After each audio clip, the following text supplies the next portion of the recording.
Graças a Deus por esta noite toda especial, na presença gloriosa do nosso Senhor e Salvador Jesus Cristo. Nós vamos começar uma série de ministrações, série de estudos da Palavra de Deus. Nas próximas quartas-feiras vamos prosseguir falando sobre adoração. Abra João capítulo 4 e vamos ler 2 versículos deste capítulo para darmos início à nossa meditação na Palavra de Deus nesta noite. João capítulo de número 4, versículo de número 23 e 24. Versículos 23 e 24. Quem encontrou, diga amém. Amém. O texto sagrado diz: mas a hora vem, e agora é, em que os verdadeiros adoradores adorarão o Pai em espírito e em verdade. Porque o Pai procura a tais que assim o adorem. Deus é espírito, e importa que os que o adorem em espírito e em verdade. Amém? Agora há pouco nós lemos Apocalipse capítulo 4, verso 11. Nós lemos do versículo 9, 10 e 11. Mas eu quero convidar vocês a lermos novamente o versículo 11 de Apocalipse capítulo 4. Apocalipse capítulo 4. O versículo 11, que diz assim. Apocalipse é o último livro da Bíblia. Essa informação aqui para os novos convertidos que estão se familiarizando com a Bíblia agora. A maioria das nossas Bíblias, elas têm um índice, um sumário. E ali também ajuda você em casa ter uma noção panorâmica da distribuição dos livros da Bíblia. Então leia em casa, leia na igreja, que você vai se desenvolver nessa compreensão. Versículo 11, Apocalipse 4, diz assim: digno és, Senhor, de receber glória e honra e poder, porque tu criaste todas as coisas, e por tua vontade são e foram criadas. Quem pode, diga amém. Amém.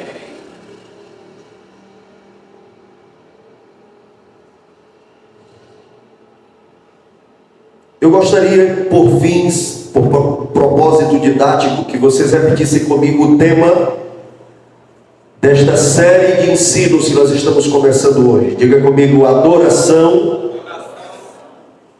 o desafio de oferecer o culto que Deus recebe. Graças a Deus. Meus irmãos e minhas irmãs, sem dúvidas este é um assunto que talvez não atraia a curiosidade daqueles que são interessados por temas profundamente teológicos, porque em um primeiro momento parece um tema simples e até mesmo repetitivo. Falar sobre adoração, poderíamos ser confrontados com a pergunta: quem é que não sabe o que é adoração, pastor Weberson? No nosso imaginário existe talvez esta tentativa de simplificar as coisas do quesito adoração, Pastor Alessandro, todo mundo sabe o que é adorar a Deus. Talvez há no nosso imaginário esta inclinação. Mas o nosso tema, ele já deixa alguns pontos a destacar. Porque o tema dessa série de estudos nos chama para termos um entendimento acerca da responsabilidade do que é adorar a Deus. E nós começamos aqui com a palavra desafio. Desafio. O desafio de oferecer o culto que Deus recebe. Deus, sem nenhuma dúvida, Ele é um ser acessível. A teologia chama Deus de transcendente e também chama Deus de imanente. Deus, Ele está distante do ser humano na sua grandeza, soberania e perfeição, mas ao mesmo tempo Ele está próximo de nós. Ao mesmo tempo que Ele é transcendente, inalcançável, Ele também está perto de nós, se comunicando conosco, interessado em manter contato conosco. Ele é tão interessado em ter relacionamento conosco, de amigo, de pai e filho, de pastor e ovelha, que quando Adão e Eva pecaram, isso aqui já está no início da Bíblia, a palavra de Deus nos diz que Adão e Eva se esconderam ao ouvir a voz de Deus, quando Ele passava no jardim. Gênesis 3, você não vai ter dificuldade em encontrar esse texto. Gênesis 3, dê uma olhada por favor. Gênesis 3, versículo de número 8. Gênesis 3, versículo 8, dê uma olhada por gentileza. E ouviram a voz do Senhor Deus, que passeava no jardim pela viração do dia. E escondeu-se Adão e a sua mulher da presença do Senhor Deus entre as árvores do jardim. O que Deus falava, porque eles ouviram a voz de Deus, o que Deus falava quando eles se esconderam? Qual era a frase que Deus estava dizendo quando eles se esconderam? Deus estava mais uma vez dando a oportunidade aos seres humanos de terem com Ele comunhão e edificação. O versículo de número 9 de Gênesis 3 diz: e chamou o Senhor Deus a Adão e disse-lhe: onde tu estás? Para nós falarmos sobre adoração, precisamos compreender que Deus é um ser acessível e é o maior interessado em ter contato conosco. Bendito seja o nome do Senhor Jesus. Ele é acessível, mas Ele também é um Deus zeloso. Ele é zeloso. E à medida que você congrega, quem me ouve diga amém. À medida que você vem para a igreja, que você lê a Bíblia, à medida que você lê a palavra de Deus, participa de escola dominical, cultos de ensino, Deus percebe a sua evolução e Ele nos ensina, nos desperta para termos zelo na adoração. E eu vou lhe mostrar na Bíblia o quanto nosso Deus é cuidadoso com o culto. Por isso que a temática é o desafio de oferecer o culto que Deus recebe. Abra sua Bíblia em Levítico 22. Levítico 22. Pentateuco, Levítico 22. Gênesis, Êxodo, Levítico, capítulo 22, versos 20 e 21. Olha as recomendações de Deus a respeito do culto no Antigo Testamento. O texto diz, versículos 20 a seguir: nenhuma coisa em que haja defeito oferecereis, porque não seria aceita a vosso favor. E quando alguém oferecer sacrifício pacífico ao Senhor, separando das vacas ou das ovelhas um voto ou oferta voluntária, sem mancha será, para que seja aceito, nenhum defeito haverá nele. Quem está com a Bíblia aberta, leia comigo o verso 22. Olha aí os itens do culto que Deus não receberia nesse jeito aqui: o cego, quebrado, aleijado, verrugoso, sarnoso, cheio de impígeis. Este não oferecereis ao Senhor, e deles não poreis oferta queimada ao Senhor sobre o altar. Diga comigo: Deus é zeloso. Diga-se: Deus é zeloso em relação ao culto. Meus queridos irmãos,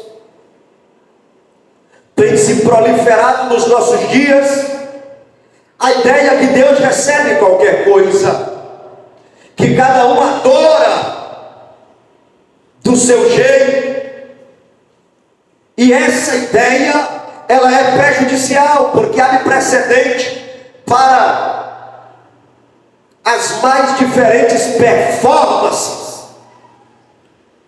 que às vezes recebem uma maquiagem de espiritualidade, mas na verdade não é. E Deus é criterioso com relação ao culto que Ele recebe. Quantos podem dizer glória a Deus? Deus é criterioso com relação ao culto que Ele recebe. Então aqui em Levítico é normatizado o culto, a oferta.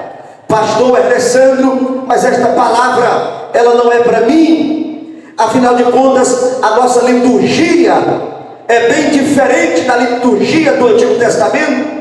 É verdade, em parte, mas o princípio do zelo e a noção que Deus é cuidadoso com o culto sobrevive para o Novo Testamento. E agora nós chegamos aqui em Romanos, vamos chegar no nosso culto, vamos chegar no culto do Novo Testamento. Romanos capítulo 12, oh glória. Paulo instrui os crentes do Novo Testamento, e ele diz, e ele suplica, ele faz uma palavra, ele apresenta uma palavra, aonde ele chama a atenção com uma expressão, rogando aos seus leitores, e ele diz: rogo-vos, pois irmãos, pela compaixão de Deus, que apresenteis o vosso corpo em sacrifício vivo, santo e agradável a Deus, que é o vosso culto racional. Oh glória a Jesus. Meus queridos irmãos, no Novo Testamento, eu e você somos oferta viva na presença de Deus. O zelo de Deus não é mais em relação ao animal que se traz para o holocausto. Oh glória! O zelo de Deus é com relação ao Alessandro, quando amanhece o dia, com o passar do dia. O zelo de Deus é com relação ao Antônio, ao João, a Maria, a Fátima, a você que está aqui nesta noite. O zelo de Deus é com relação a você, porque você é o sacrifício vivo na presença de Deus. Nós temos o desafio de oferecer o culto que Deus recebe. Glória a Jesus. E nós temos aqui três aspectos deste culto que se concretiza, que se realiza através da nossa vida, através do nosso corpo. Quais são os três critérios? Quais são os três itens? Diga comigo aí: vivo, santo e agradável. Tem muita coisa que está viva, mas não é mais agradável. Tem muita coisa viva que não é santa, que não é santo. Mas a recomendação bíblica para nós: apresenteis o vosso corpo em sacrifício vivo, santo e agradável a Deus, que é o vosso culto racional. Homem de Deus que está aqui nesta noite, mulher de Deus que está aqui nesta noite, o cansaço do dia não é justificativa para você ser um sacrifício morto no altar de Deus.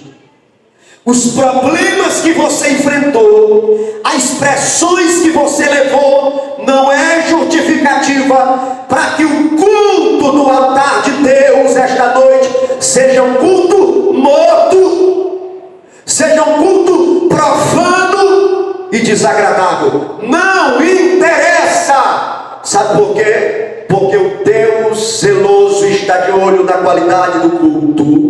E Ele nos orienta a nos apresentarmos na presença dEle, vivos. E eu quero declarar nesta noite, em nome de Jesus Cristo, que Jesus vai receber a adoração viva aqui esta noite. Já está recebendo, porque os homens e mulheres de Deus que chegaram aqui nesta noite têm essa consciência. E quem não tinha, a palavra vai fazer surgir esta consciência, e nós vamos adorá-lo. Oh glória! Convida! Com santidade, com agradabilidade, porque Ele merece. Ele merece. Eu estou cansado, mas Deus merece. Eu sofri uma decepção hoje, mas Deus é tão bom. Deus me livrou, Deus me ajudou. Então nos minutos que eu estiver na igreja, eu vou fazer a diferença, adorando, cantando com entusiasmo, glorificando a Deus, porque as promessas de Deus estão sobre a minha vida e Ele é fiel para cumprir. Glória a Deus. Pastor Ernesto, tem culto que Deus não recebe? Sim. Eu vou citar alguns cultos que Deus não recebe. O culto de Caim foi comprometido. O culto de Caim foi comprometido. E a Bíblia diz que Deus não se agradou da oferta. Mas antes de Deus não se agradar da oferta, Deus não se agradou de Caim. Porque toda oferta é levada ao altar por um ofertante. E às vezes a oferta agrada a terra, mas não agrada o céu. E o Deus dos céus, Ele não se seduz pela oferta. Deus está olhando a qualidade do adorador. Deus não se impressiona com a pregação. Ele está de olho no coração do pregador. Deus não se impressiona com a harmonia da música. Ele está de olho no coração daquele que canta, daquele que dedilha. Por isso, adorar a Deus é um desafio. E nós temos que ter esta consciência na nossa vida particular e no culto público. Deus merece o melhor. E se você está vivo aqui nesta noite, o Espírito de Deus tem urgência que a qualidade do nosso culto venha se elevar na presença de Deus. Quantos podem adorá-lo pelo que Ele é esta noite? Oh glória! O culto de Caim foi comprometido. O culto de Caim, antes de gerar uma insatisfação do coração de Caim, gerou uma insatisfação do coração de Deus. Quantas vezes os nossos corações saem da igreja insatisfeitos com o culto? O irmão poderia ter cantado melhor, aquela cantora não me agradou, não gostei da pregação. Quantas vezes o nosso coração sai contrariado do culto, como o coração de Caim saiu contrariado quando ele percebeu que Deus não recebeu. Mas antes do coração de Caim ser contrariado, o coração de Deus também foi contrariado, porque rejeitou a oferta de Caim. Se nós olharmos na Bíblia, tem alguns cultos que foram até divulgados como cultos ao Senhor. Abra sua Bíblia em Êxodo 32:5. Um culto que foi divulgado como culto ao Senhor, mas foi um culto que Deus não recebeu. O anúncio é que o culto era para o Senhor, mas a realidade do culto contrariou o anúncio do culto. Êxodo 32, versículo 5. Quem encontrou, diga amém. Êxodo 32:5. Eu vou ler e você acompanha da sua Bíblia. E Arão, vendo isto, edificou um altar diante dele. E Arão apregoou, dizendo: amanhã será festa ao Senhor. O que foi que Arão divulgou? Amanhã. Como é que está na sua Bíblia aí? Povo de Deus, os obreiros já me responderam aqui, vamos responder todos. O que foi que Arão divulgou aí? Amanhã haverá festa aqui ao Senhor.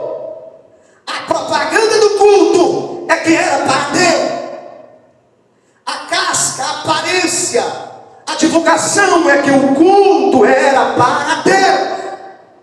Mas quando o dia amanheceu, eles ofereceram holocaustos no versículo 6.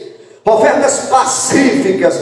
O povo comia e bebia, e levantaram-se para folgar. E lá no monte, aonde Moisés estava, Deus interrompeu o culto de Moisés e disse assim: Moisés, desce, porque o teu povo. Olha o que Deus diz. Deus não diz assim o meu povo. Deus não diz assim a minha congregação, meu rebanho. Deus diz assim: o teu povo que fizeste subir do Egito, se bem corrompido, e depressa se desviou do caminho que eu lhes tinha ordenado. O anúncio era de culto ao Senhor, mas o Senhor que supostamente receberia este culto, diz que naquele culto tem corrupção, e o povo ali se desviou do propósito que ele havia ordenado.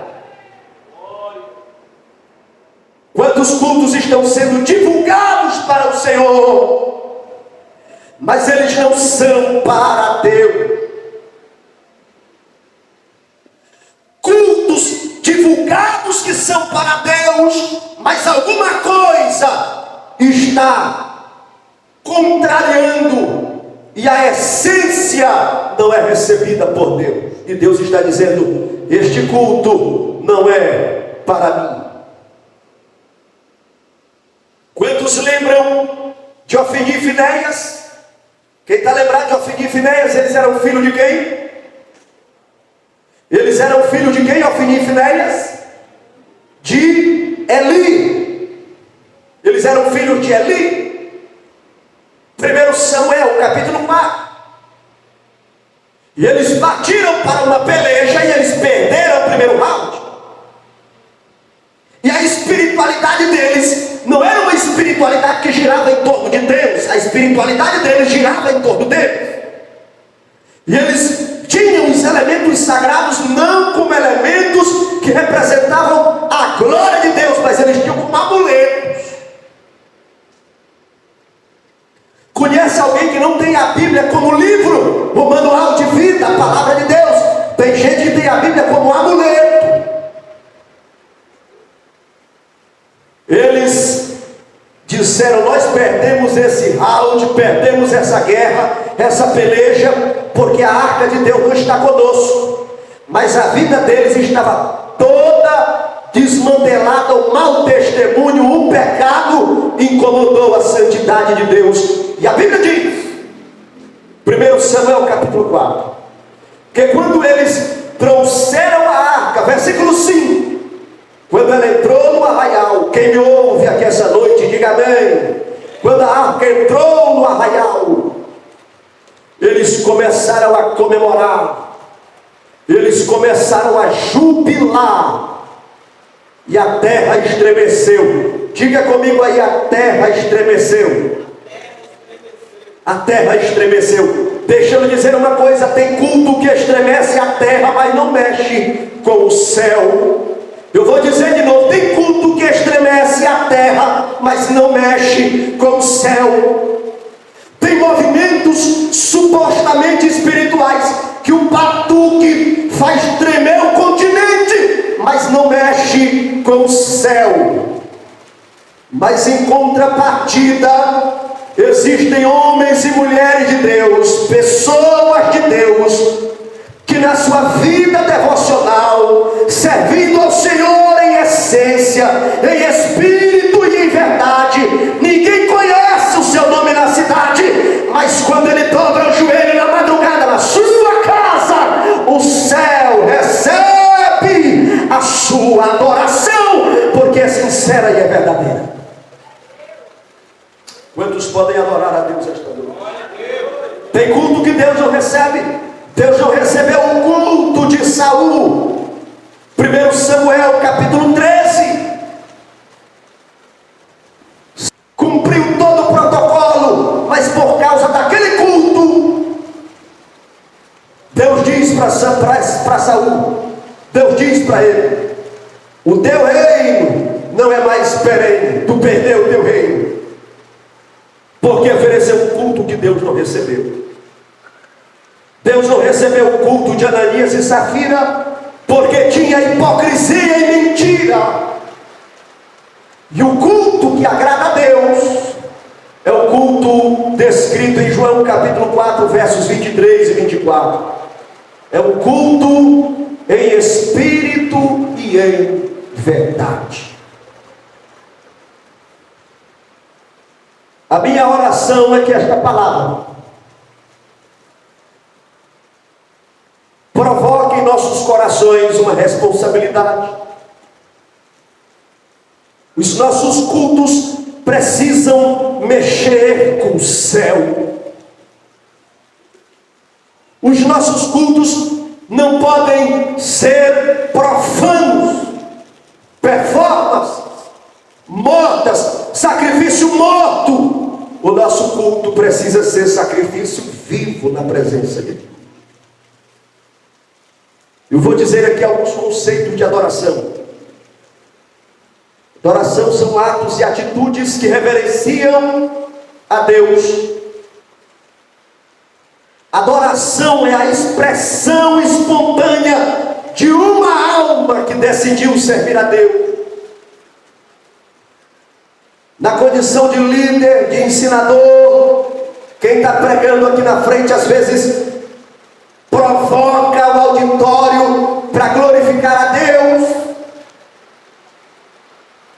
mas a verdadeira adoração, ela é a expressão espontânea de uma alma que decidiu servir a Deus voluntariamente. Bendito seja o Deus dos céus.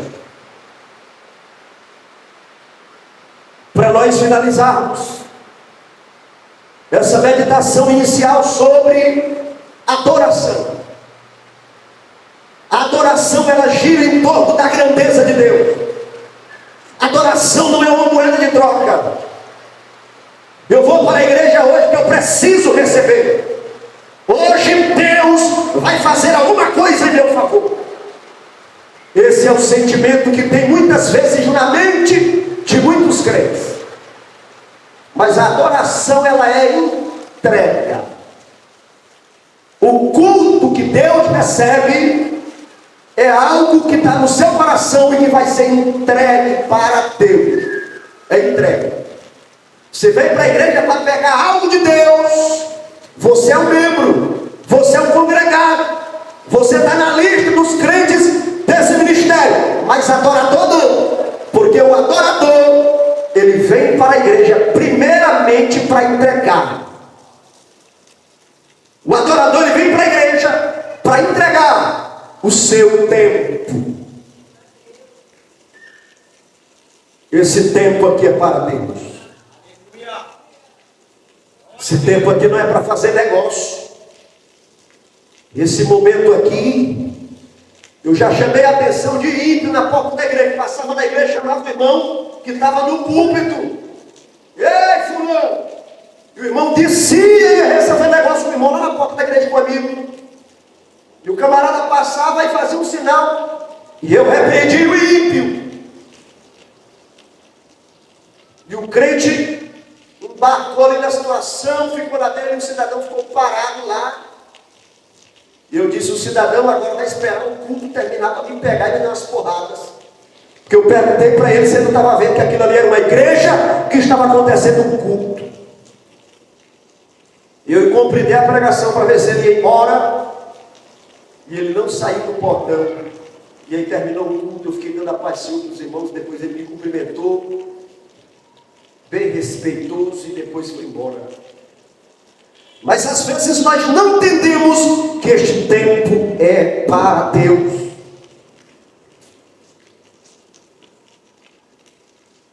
Na adoração a gente vem para a igreja para entregar. Começa entregando o tempo. Entregamos o nosso intelecto para Deus. Nós aprendemos aqui Marcos 12:30. Semana passada aprendemos aqui que nós devemos servir a Deus de todo o coração, com toda a minha alma, com todo o meu entendimento e com todas as minhas forças. Entregamos a nossa atenção, entregamos a Deus os nossos talentos. E a igreja de Jesus é linda, porque aqui tem o que prega, tem o que glorifica, tem o que vende para ajudar nos compromissos, tem o que ornamenta, tem o que contribui, e o corpo de Jesus continua avançando. A igreja viva, que vai morar no céu, e o culto desta igreja é entrega.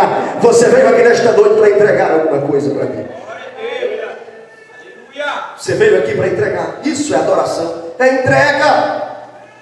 Esse conceito que culto é receber é uma deturpação ao longo da história sobre o verdadeiro conceito. Porque culto é entrega. Não estou dizendo que você não recebe. Eu já vi pessoas sendo curadas aqui. Eu já vi Deus restaurando famílias. Eu já vi Deus abrindo portas. Eu já vi Deus fazendo milagres.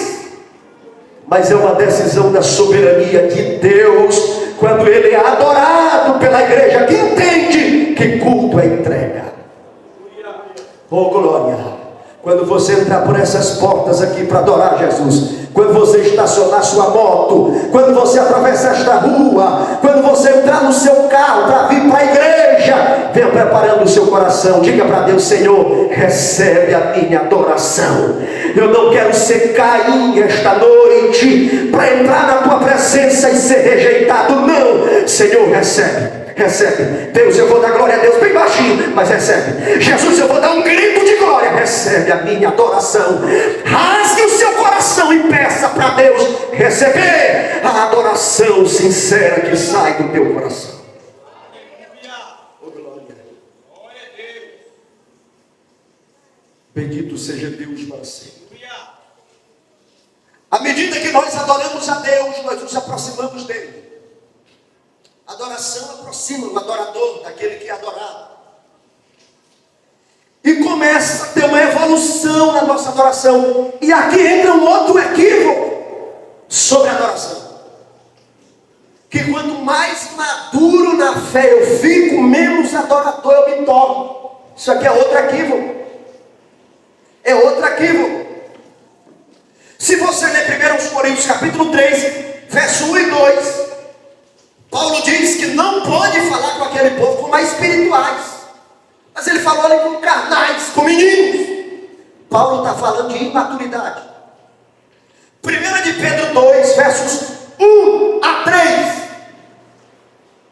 Pedro trata a respeito da evolução, do crescimento do crente na presença de Deus. E no versículo de número 3, Pedro diz: de certo que provaste que o Senhor é benigno. Você está na igreja aqui, você está provando que Deus é benigno. Você está sentindo o sabor do que é servir a Deus. Você está aqui Isso é discipulado, crescimento. Você está provando, e aí você está glorificando a Deus. Aí você está dizendo, é isso aqui, eu estou me descobrindo, a carne está lutando, mas você está provando que o Senhor é benigno. O tempo vai passando e você vai congregando, e você vai servindo a Deus, e você vai ouvindo o testemunho, e você vai lendo a Bíblia. Aí Pedro diz, 1 de Pedro capítulo 2, versículo 3, ele diz, de certo que provaste que o Senhor é benigno. Quantos já sentiram aqui o sabor de servir a Deus? O sabor de servir a Deus. E a lógica equivocada que tem na mente de alguns é que eu estou me tornando maduro, eu estou me tornando menos adorador.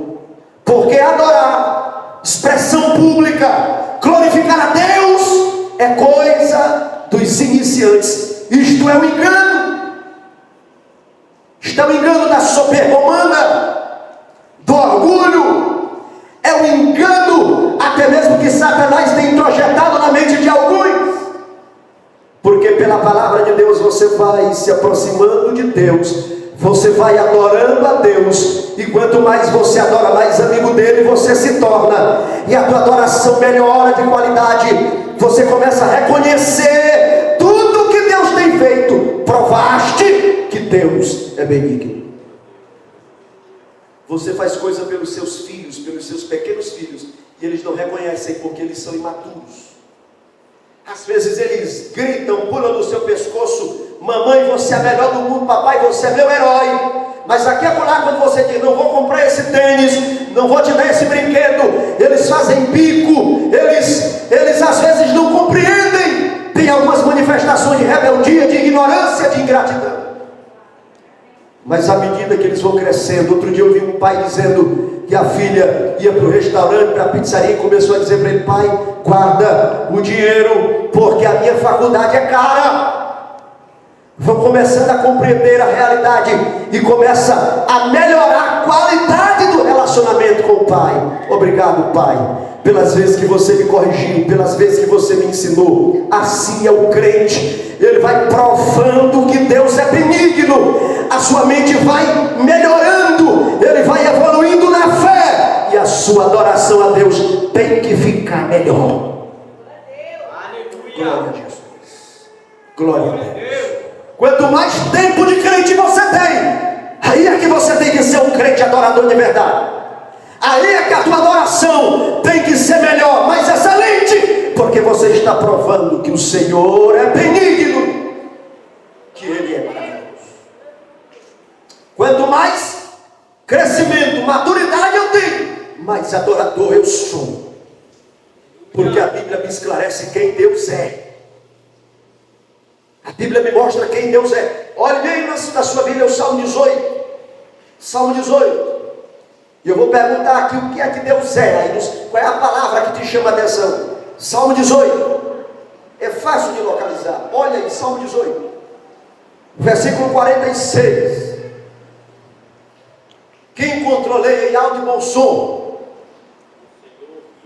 O Senhor vive. O que mais? Bendita seja a minha rocha. Tem versão aí que vai dizer que Ele é o meu rochedo. Oh glória. O que é que Deus é aí no Salmo 18? Ele é o rochedo, Ele é a rocha do crente. Isso quer dizer o que, minha irmã, meu irmão? Se Deus é a rocha, quer dizer que você está firmado, você tem segurança, você tem base, porque Ele firmou os teus pés sobre a rocha. Dê uma olhadinha no Salmo 27, versículo 1. Salmo 27, versículo 1. Quem é Deus? Quando você sabe quem Ele é, quando você prova quem Ele é, a tua adoração, ela é mais excelente, ela é em espírito e em verdade. Salmo 27, versículo 1. Quem pode ler? Pode ler.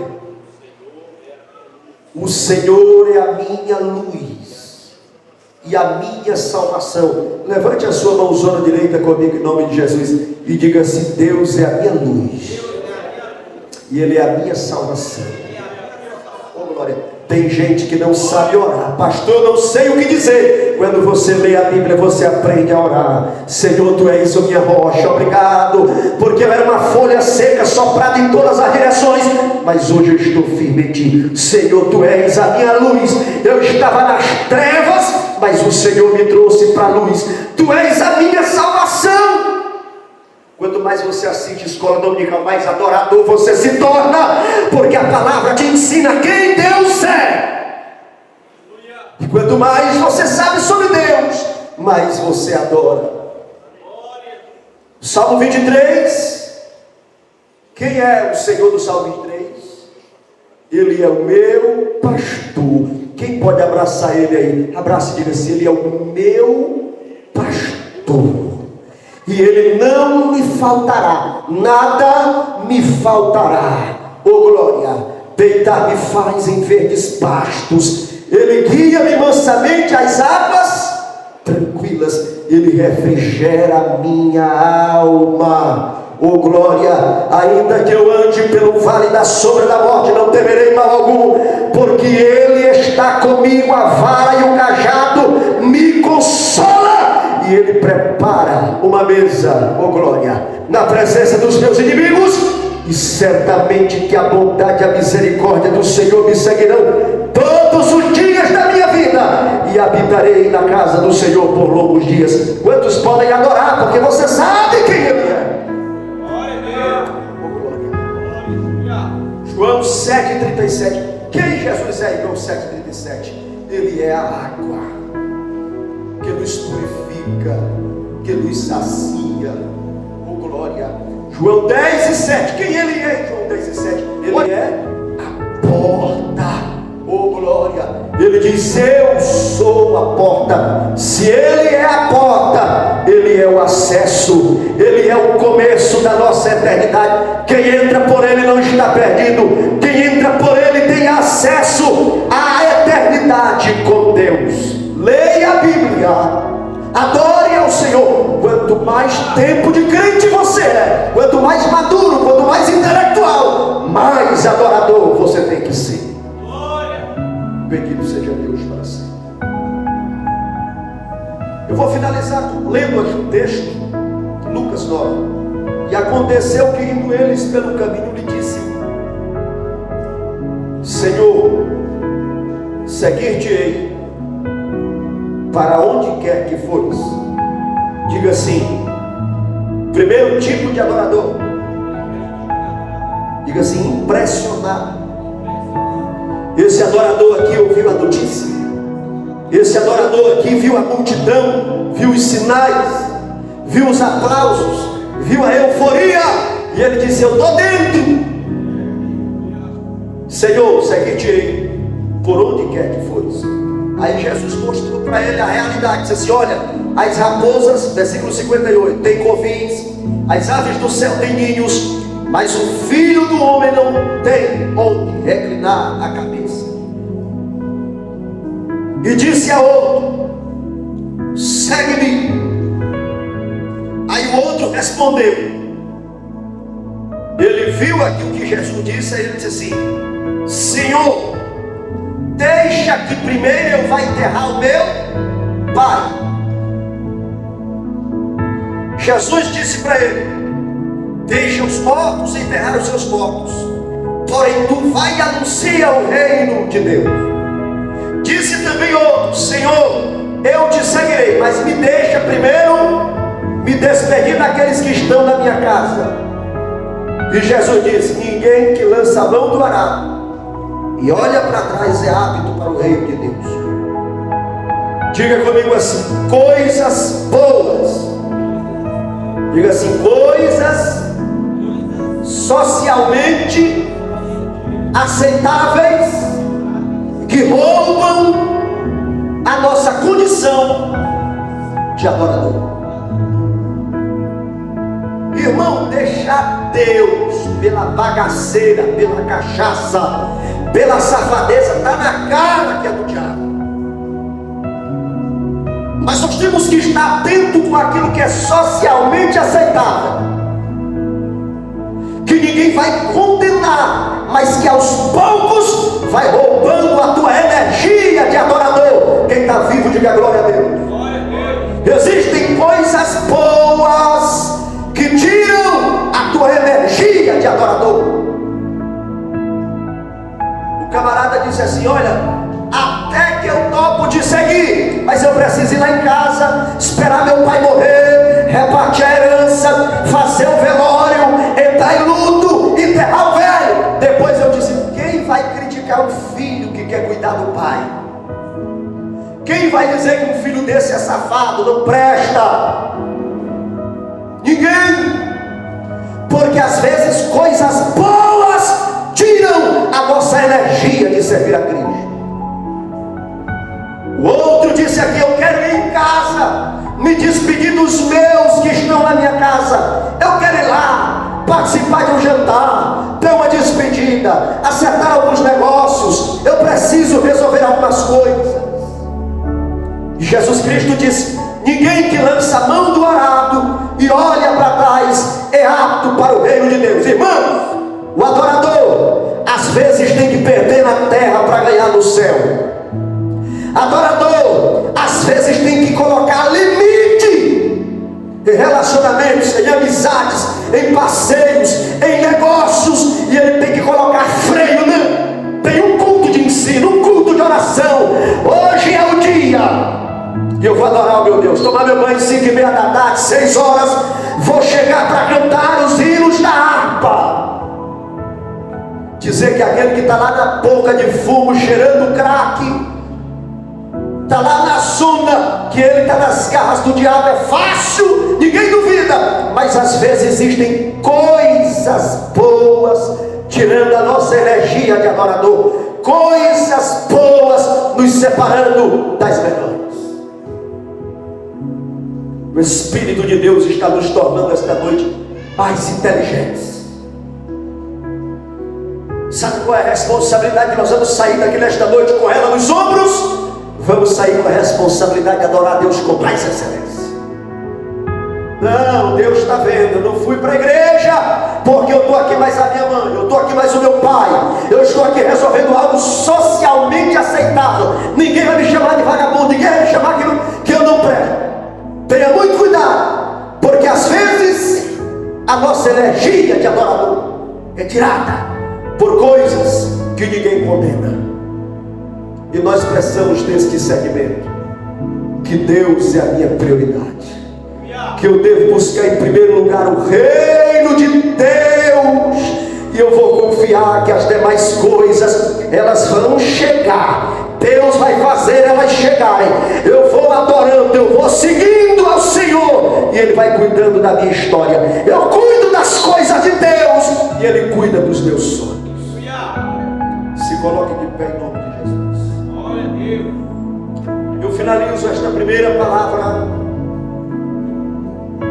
citando que a adoração que João viu naquela visão tinha uma palavra muito importante. A palavra é digno és. Digno és. Oh glória a Jesus. Digno és de receber a glória, de receber a honra, de receber a adoração e o poder para o seu ser. Se eu subir ao céu, eu sei que lá estás. Se eu mergulhar no mais profundo mar, nunca poderei me ausentar do teu olhar.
tem coragem agora de abrir mão de todos os pedidos urgentes que você tem?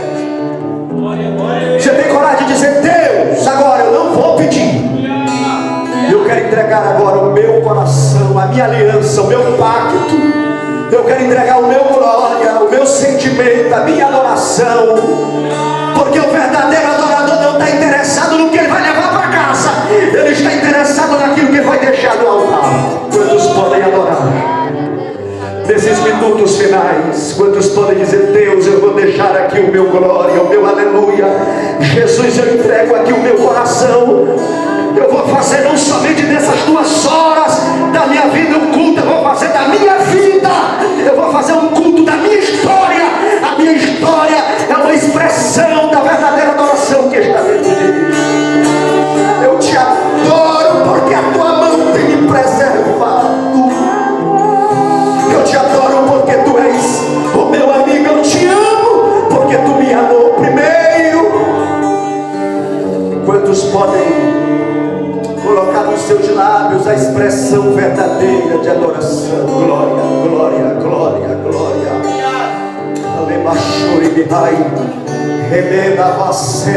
Todo dia para ter comunhão contigo, e Ele vai te encher de graça, de poder, e tu te tornarás na expressão de uma alma que decidiu servir a Deus em espírito e em verdade.